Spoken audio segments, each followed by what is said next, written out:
बच्चों, ये साधारण अनुभव की बात है जिसे आपने और हमने सबने महसूस किया है कि कई सारी चीज़ें जो हैं वो पानी में तैरती हैं और बहुत सारी चीज़ें जो हैं वो पानी के अंदर डूब जाती है। ये तैरने के नियम पर आधारित होती हैं।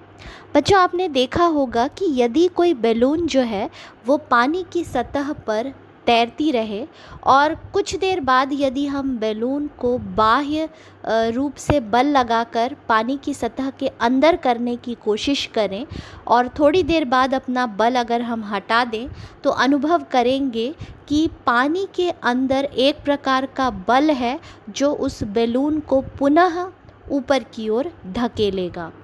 इस पानी के अंदर वस्तु को ऊपर धकेलने वाले बल को ही हम उत्प्लावक बल कहते हैं। इस प्रकार जब किसी ठोस को किसी द्रव में डुबोया जाता है तो वह ऊपर की ओर एक बल का अनुभव करता है जिसे हम उत्प्लावक बल या उत्प्लावन कहते हैं। इसी प्रकार किसी द्रव या गैस की उस प्रवृत्ति को जिसके कारण वह किसी वस्तु पर ऊपर की ओर बल लगाने का प्रयास करता है उसे हम उत्प्लावकता का गुण कहते हैं। उत्प्लावकता के गुण के कारण ही द्रव में रखे किसी ठोस का भार जो है वो उसके वास्तविक भार से कम प्रतीत होता है और वही वस्तु हमें हल्की मालूम पड़ती है। छोटा सा प्रयोग कर यदि हम देखें कि यदि बीकर में पानी है और हम यदि अपनी उंगली उस पानी के अंदर डुबोएं तो हम पाएंगे कि पानी की जो सतह है वो बढ़ जाएगी। यही क्रिया जो है आर्किमिडीज़ नाम के वैज्ञानिक ने अपने आप को जब बाथ टब में जाने की कोशिश की तो यही चीज़ का अनुभव जो है उन्होंने किया। जब वे बाथ टब के अंदर घुसे तो पाया कि कुछ पानी जो है वो बाथ टब के बाहर निकलने लगा।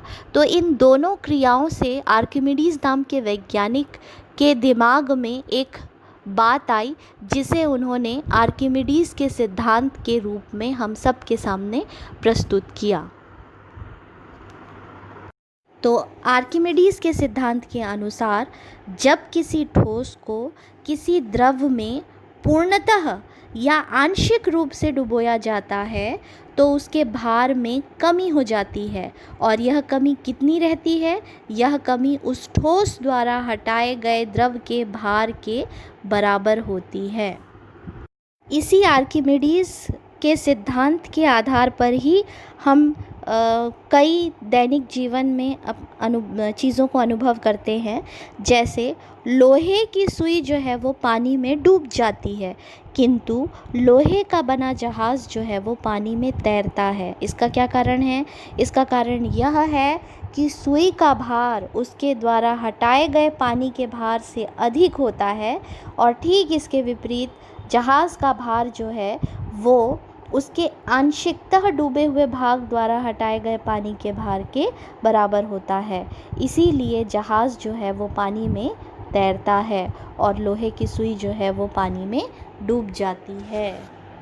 आशा है आपने उत्प्लावन बल के बारे में जानकारी हासिल की होगी और वीडियो को बहुत अच्छी तरीके से समझा होगा। धन्यवाद।